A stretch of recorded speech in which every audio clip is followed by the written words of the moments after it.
Happy Tuesday, friends. It is time for Coffee with Kristin and Tina.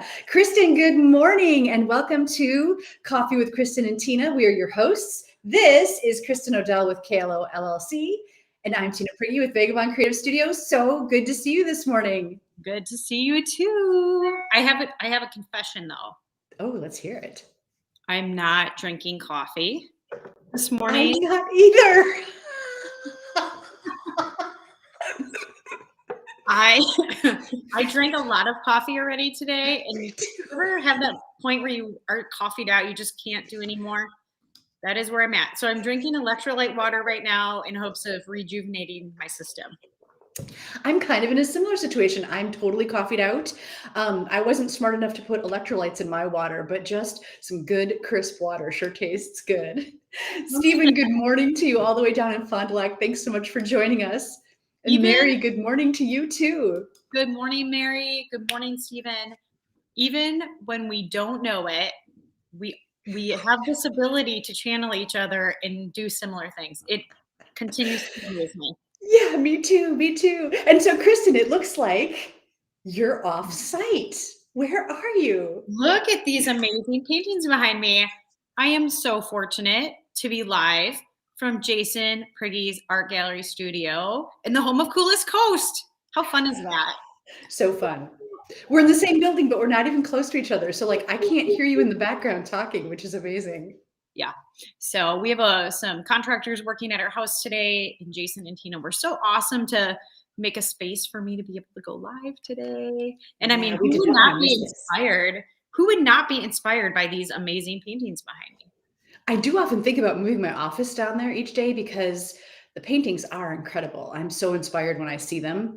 And like new ones keep appearing every day. I'm like, what? This is amazing. Like I'll be sleeping, doing nothing to the world for the world, right? And then I wake up and Jason's made this masterpiece. And I'm like, wow, it's amazing. Listen, time out. While you were sleeping, you are rejuvenating your body and filling it with what it needs. His needs might be painting, your needs might be rest. It's okay. Thank you. Thank you for that validation. Thanks. However, I also know that I understand why you would want to move in the room. It's bright. There is so much light in here. Like if you had to work, I feel like this would be a great space, either if you needed to be really creative and you wanted some influence, or if you had to work on something that was hard, and then having that kind of brightness to balance out what you're working on, might be good. Yeah, and it's nice to have like a change of scenery too, right? To go from one office to that space. Right. Mary, thank you so much for your kind comment. Mary says she loves it. He's so talented. Love his paintings. Inspiration for me. I look up to him. For sure. Thanks, Mary. So listen, Jason has an open gallery coming up. Tina, I think you have this information to share. This seems like a good natural spot. So if you want to come and see this beautiful studio I'm sitting in and check out Jason's work, it is coming up on Saturday, August 6th from November 6th. November. Did I say October? Dang it. November 6th from 12 to 6 p.m., 621 York Street. You can see the address there. Please come and check it out. There is, I mean, you are seeing 4 paintings behind me, but that's 4 of like so many, 20, 30.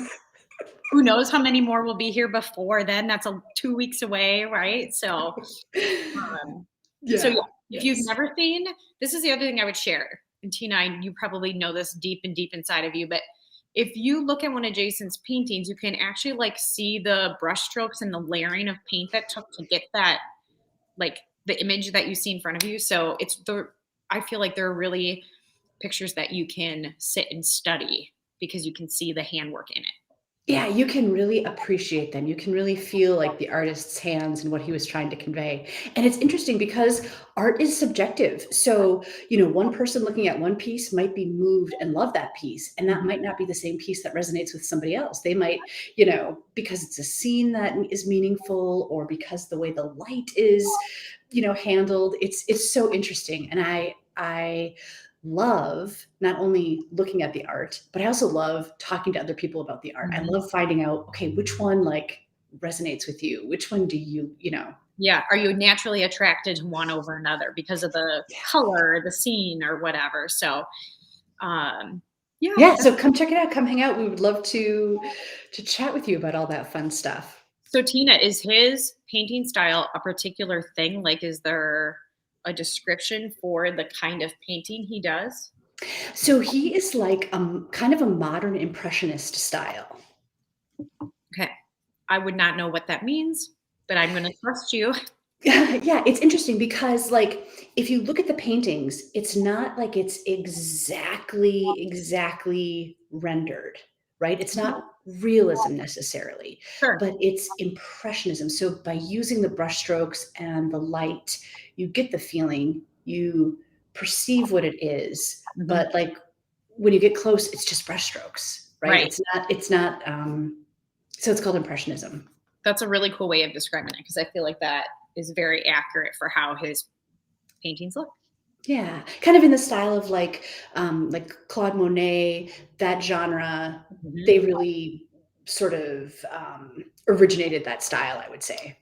Very And cool. then Connor said it's similar with photography. You know, different photos resonate with different people. Mhm. Good morning. Thanks for that comment, Connor.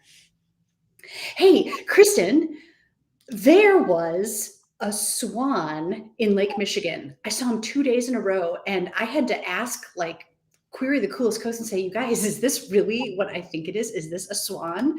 And yep, I've heard that it's a mute swan that's been hanging around. Where did you see that? Can you share the location in like Oh, yeah, sorry, I cropped in a little bit so that we could see it better, but this is right by to the right of where the swan is that corner that the yacht club is on in Manitowoc, and okay, then to the left is one of those, like, stone jetties that goes out. sure. So it's kind of that little cove right as you're going down Maritime Drive there. Yeah, exactly. I don't know if he's still there, you know, the weather's kind of similar, and if it's Mhm. calm, he might be, but it just surprised me. I've never, myself, Right. seen a swan in Lake Michigan. Other people may have, maybe he's always there and I just didn't realize it. I don't know that I've ever seen a swan there either, but it looks really beautiful.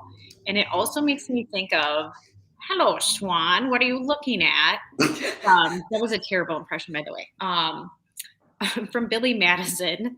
So of my, Adam Sandler fans there. Um, there's a I think scene. that was a pretty decent Adam Sandler impersonation, by Do the you way. think so? Yeah, he's sitting in the tub and having an issue talking with the shampoo bottles and I think the faucet is shaped like a swan and what are you looking at, swan? So anyway, Steven said that maybe it's a trumpeter swan. ooh, we'll have to do some research on swans and see which one it is. And I'm just blown away. I don't know that I've seen them before in the world, like when traveling, but not Yeah. around here. So it's cool because now there's pelicans, there's that great blue heron hanging around, there's this swan. You know what else? I was at my parents' house and they're like, "Oh my gosh, there it is, the skunk squirrel." I'm like, "What's a skunk squirrel?" And and looked over, and it's a solid black squirrel with like maybe 3 inches of its tail solid white. I've never Yeah. seen a squirrel that looked like that before. So that takes me to another movie. I was laughing, you guys, because the comments that are coming in. Back to school, back to school. And then, yeah, shampoo is better. No, conditioner is better. Oh, that makes me laugh so hard. That makes me, as dumb as it is, want to go back and watch that movie. Um, no, so when I hear skunk squirrel, I think about the man from The Great Outdoors who's in the bar scene and he's been hit by lightning 66 times and he has black hair on the sides and white hair down the middle and he 66 times he talks about how he's got hit by lightning. So maybe the squirrel had a little run in with a power line or a transformer or something and got his tail. We'll come up with a backstory for this squirrel. That's awesome. Oh, I'd But, love that your parents named it. I know. Well, the fact that it's been around enough that they recognize it when it shows up is kind of interesting. Right. I think that's cute if they can recognize and identify certain animals in their yard that continue to visit. That's cool. Yeah. Hey, speaking of, viewing animals outside and just enjoying this incredible weather, I rode my bike the other day on Mariners Trail, and there's a wayside right next to the chamber, and they've got this cool thing donated by the Manitowoc Garden Club. and it's called a kaleidoscope garden. So they've got it planted with all these beautiful flowers, and literally it's a kaleidoscope. And if you look through and you twist it, it has this kaleidoscope effect based on the flowers. It's so cool. That is really cool. Can you, if I'm remembering, and I might not be, can you turn the bowl to different flowers as well? Oh, I don't know. I think so. I'm suspecting yes, because like on the other side of the flowers, there are a few like squashes. Yeah. There's like yellow and orange, and it would seem like a waste if you couldn't. Yeah, I feel like maybe at some point we visited this, but again, a really cool thing just right along Mariners Trail. So if you need a break or you want to stop, that there's that little spot there to check it out. And I know my kids, it's been a couple of years, really thought it was neat to like look into it and check it out. So Yeah, and I'm so thankful and grateful to the caretakers of something like that, right? mhm, Like right. nobody has to do this, but it's this unique, interesting, beautiful little addition to experience along the lakeshore. And I love the fact that there are people that are making that happen. So, and just, I just noticed in the sign, it's been there since 2015. So if you haven't been there yet to check it out, please do. Yeah.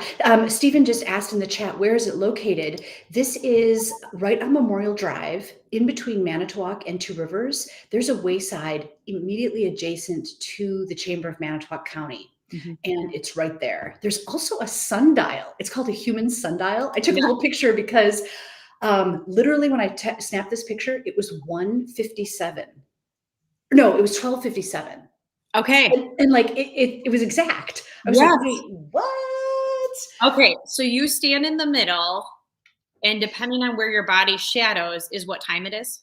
Yeah, so you can see like above the shadow's head, there's the number 1, and then there's the number 2 to the right, the number Yeah. 12 to the left, and then see the stone that's on the ground? It Mhm. lists the months. So you Okay. stand on the month that it currently is. Ah, that's so cool.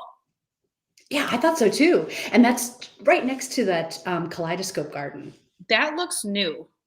Was it new? I think it was maybe a year or so after the kaleidoscope garden. Okay. Steve just asked, is that by the statue of the Native Americans carrying a canoe? It's very close. I think that might just be a little bit farther down the lakeshore. Yeah, the Spirit of the Rivers statue that you're talking about, Stephen, is the next wayside up. Mhm. Yeah. Yeah, But within so very walking close. distance, like I mean, all of those are within walking distance, but like it's pretty close. Right, right. The Mariners Trail connects them both, and so, yeah, park in one wayside, walk and experience that whole thing. It'd be a great way to, spend some time. Right. I feel like that flower thing reminded me, and this might be at Bookworm Gardens in Sheboygan. It's like the kids' adventure garden place. But I think they had a magnifying glass on different plants, and you could look at them up close. And just being able to see that perspective of seeing something that close compared to farther away is really cool. I think for kids to be able to have that experience. Yeah, absolutely. All right, Stephen knows what we're talking about now. That's awesome. Then we did good work. Our work here is done. We can log off and eat some breakfast. Hey, another really cool thing.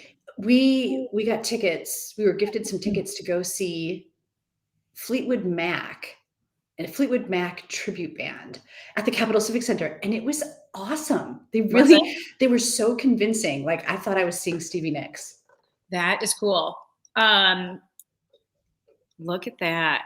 That is awesome. Was it busy there? It was. There was a really good crowd, and a really appreciative crowd. So, Yeah. like, when they finished, there was whistling and clapping and cheering and hooting, and then they came back and did an encore. So that was pretty Nice. awesome. I mean, you tend to take in music and arts fairly often. When was the last time that you saw a live concert like that? Of musicians, um, it's been a while. I mean, Okay. other than like Night Market 920. Sure. I'm thinking like, that kind of concert style, Yeah. just different, right? Yeah, it had been far, far, far too long. That's cool. Hey, speaking of music and the arts in the Capitol, did you attend the symphony Dracula event. I did. It was so unique and so interesting. Okay. At one point, Jason leaned over and said, "The plot of this movie is ludicrous."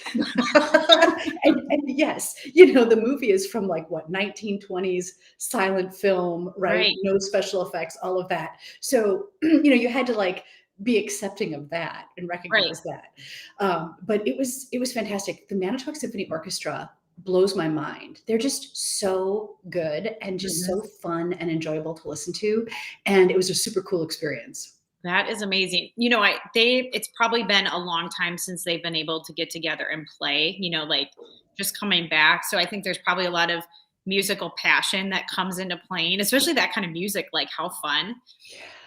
So I went on YouTube to kind of pre-screen the movie to see if we could take the kids to it. And first of all, there were moments where I was like giggling to myself because it wasn't like scary. It was almost like the some of the characters kind of reminded me of Grandpapa from The it's not Monsters. the Munsters, yes. And so I was like giggling, and then after a while, I kind of thought like I would appreciate it. I'd love to hear the live music and watch it. I think my kids would have been bored with the film. It's possible because it's, storytelling has really changed over the decades, right? Right, Like even in the 80s, if you try to watch Goonies, it doesn't right, necessarily hold the attention of kids these days because there's a lot of like backstory. There's a lot of story driving. And now it's all like, you get hit with all this information and it keeps rolling forward. right, Well, so, go back to 1922, where storytelling, they didn't even use audio, right? right, So there's all this like exaggerated, like, I'm having a great day or something, right? And so it's like all these minutes go by just to convey like one emotion. And then right. because it was black and white, the big like finale of the movie is, oh, the sun shines on him and that's his demise because he's a vampire. Well, throughout the movie, you really couldn't tell when it was dark, when it was night, and when it was day because it was black and white and they had to light everything. So when it finally got to the sunshine, it was like, oh, so it must have been dark during those other times of the film. That would have been helpful in those earlier scenes. Yes. That's awesome. So you definitely weren't there to see it for like, the deep moving experience of the film itself. It was just the whole combination. Sure.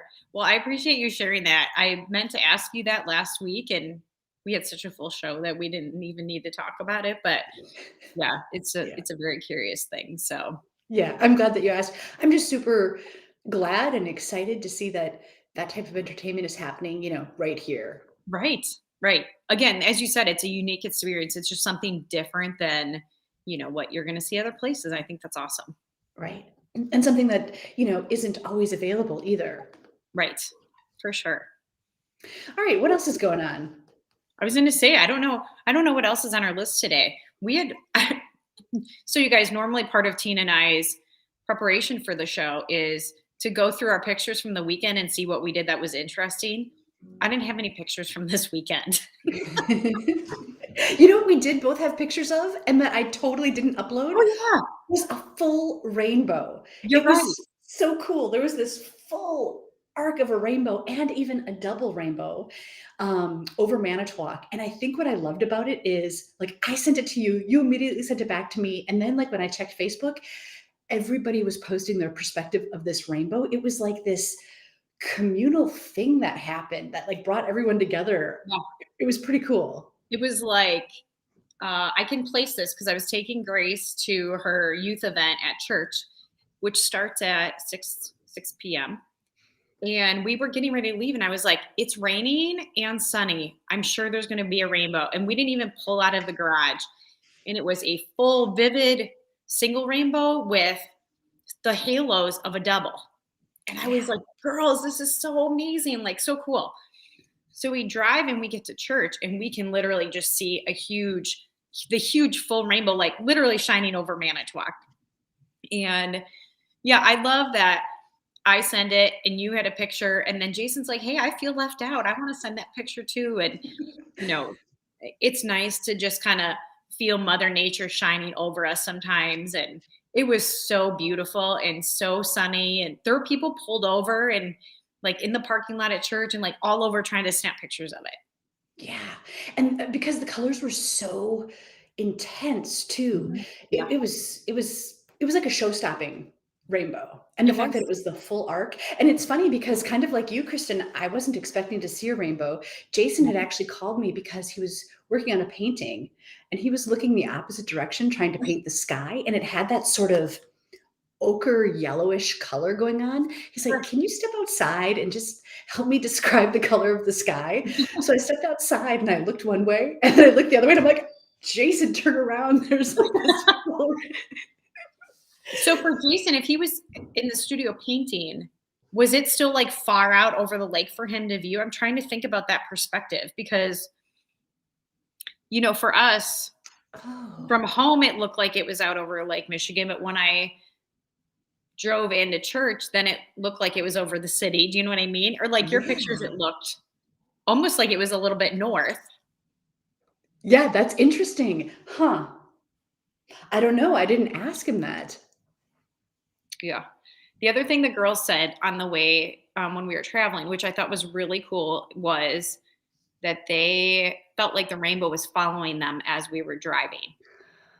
And I like, this is like Lucky Charms. This is magically delicious. Like it is following us. We have the, luck of the Irish with us today if it's following our vehicle all the way, right? Yeah, that is so beautiful. And actually that's interesting to know that from multiple different angles, multiple different spots, that it continued to be viewable, that it wasn't just the result of a certain angle.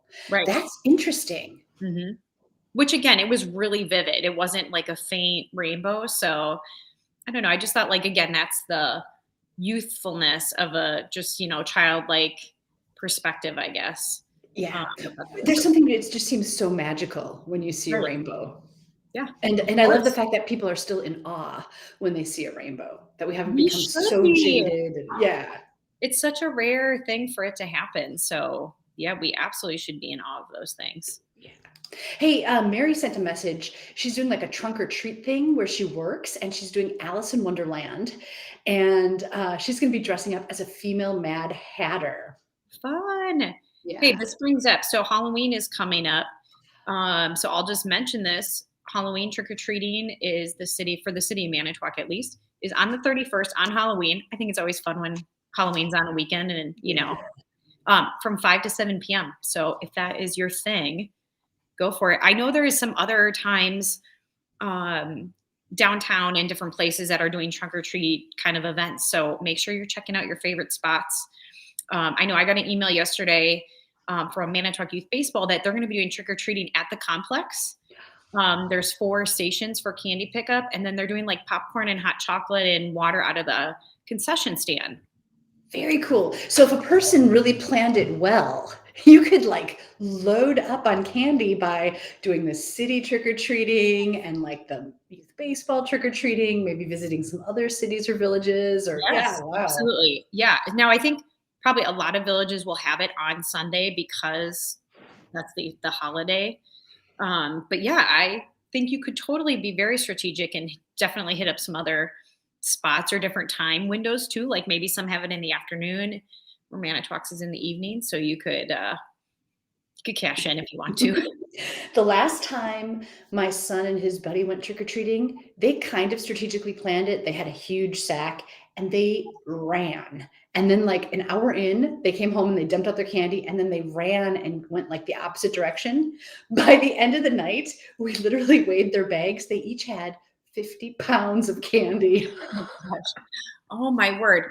See, I don't feel like we can actually eat that. We don't eat candy that much, but I feel like the goal of getting that much would not be helpful because we don't eat it. I would end up having to donate it or throw it away or something. And I would hate for that to happen. Yeah, yeah. Mary is wondering, do you think she could herself off as a kid? Mary, I really appreciate your youthful desires, but I'm thinking probably not. You know what, Mary? The secret would be one of your costumes where you're unidentifiable. And then if you had a kid to go with you, Yes, that is good because then it kind of makes it okay. yeah, yeah, then it might not be questioned. Yeah, I do love trick or treating with the kids. I think it's fun. And when I think back over other years, like 2 years ago is when it snowed. Oh, that's right. And the kids, while they were cold, we had so much fun. Like there's magic in like we're walking at night and the leaves are falling and the snow is falling. And it was just such a bizarre event, but they loved it. We had so much, like, we're always gonna remember that. So I don't know, I think it's cute. It's interesting to think that a couple of years ago, around this date, it snowed when we're enjoying this like 70-degree day today. I know. Yeah, it definitely feels a little bit more like fall at night though. Like it started dipping down where it's like 42 in the morning or 45 in the morning. And you kind of have to like, even with the kids, they're like wearing jackets or pants. And then like by lunchtime, they want to like change into shorts and they're ditching the sweatshirt. And, it's kind of that multi outfit or layered approach to this time of the year. Yeah, even this scarf, I'm sure, when the show's over, I'll probably be done wearing it for the day because we're beyond that chilly point in the morning. Right, exactly. I actually heard our furnace kick on this morning. I thought, it must be pretty chilly if that is running today. I did have to put socks on the other night. Oh, it was the worst. Yeah. I know sometimes it's like, oh, I think I'm going to put a hoodie on. Oh, I think I need a blanket. Oh, can we turn the ceiling fan off? That feels chilly. And Doug actually said last night, I think it's time for us to reverse our ceiling fans. I don't know if anybody else is really good at this. I typically am the switcher of the ceiling fans, but our bedroom, it's kind of high for me to get up there. But do you rotate or change the spin on your fans depending on the season? My dad always did. I just typically tend not to use ours except for, the cooling air movement. Sure. I mean, the girls all have them on every night, and we typically have them on all the time. Now I've just been a little bit chilly, so we haven't been using ours, but like we have one on in our family room that is on all the time, just circulating air. So we kind of have to go through and switch them. So you tell us, do you switch your fans each year? And does it work? So when you switch it, does it really help disperse that warmer air and keep the room, I don't know, well? So I totally think the answer is yes. I've looked this up. So in the summer, the air is supposed to blow down on you, so you have that like cooling effect. And then in the winter, it is supposed to pull, so heat rises. So it actually pushes the air out and down, and it's supposed to bring the warm. Sorry, I hit my laptop. It's supposed to like swirl and bring the heat. Yeah, that makes sense. Heat through the room, because otherwise heat rises, so it's up by the ceiling. Yeah. And when the fan runs at the ceiling, then it circulates that heat through the room. So it's supposed to be more efficient with the heat. That makes sense. I should really try that. Give it a shot. I don't know if like from an energy efficient standpoint, if running a ceiling fan, compared to like the furnace or air conditioning, I don't know. I'm not smart enough to know that kind of stuff, but but for somebody who's always cold like me, if running the fan on reverse helps disperse the warm air and bring it back from the ceiling to where I'm actually living, I like the sound of that. That is correct. So you just have to look up. I always have to look up and then study the fan to say, fan, are you going in the direction that you're supposed to be going in based on the season? And how can you tell? Well, it's like clockwise or counterclockwise. So when it's hard to tell when it's running, but when it first starts, you can see like, okay, it's running one way or another. So is counterclockwise the winter mode? Let me just Google that for you, because I don't know. Oh, our conversation has devolved, but seasons. During the winter, you should run your ceiling fans in the clockwise direction. Okay, so winter is clockwise. During the summer, you should run your ceiling fans in the counterclockwise direction. Good to know. These tips are brought to you by Kristin Odell. Yes. Right here on Coffee with Kristin and Tina. I love that we didn't have an agenda for today and we ended up talking about ceiling fans. That's the thing. The beauty of the show is you never know where we're going to go, right? You never know what direction. You just never know. Well, thank you. Thanks everybody for joining us today. This was super fun. I really appreciated the conversation. Kristin, it's so good to see you. Thanks for coming down here and streaming from the studio. And I'm already looking forward to seeing you next week. Thank you for having me. Come check out the studio on November 6th so you can see these in person. Go watch all those movies we talked about. Have a great week. Yeah, and let us know if you change your ceiling fan and if it works. Yeah, tell us. All right, bye guys. All right, and thanks, Stephen. Thanks for the message to sign off. Take care, everyone. We'll see you next time on Coffee with Kristin and Tina.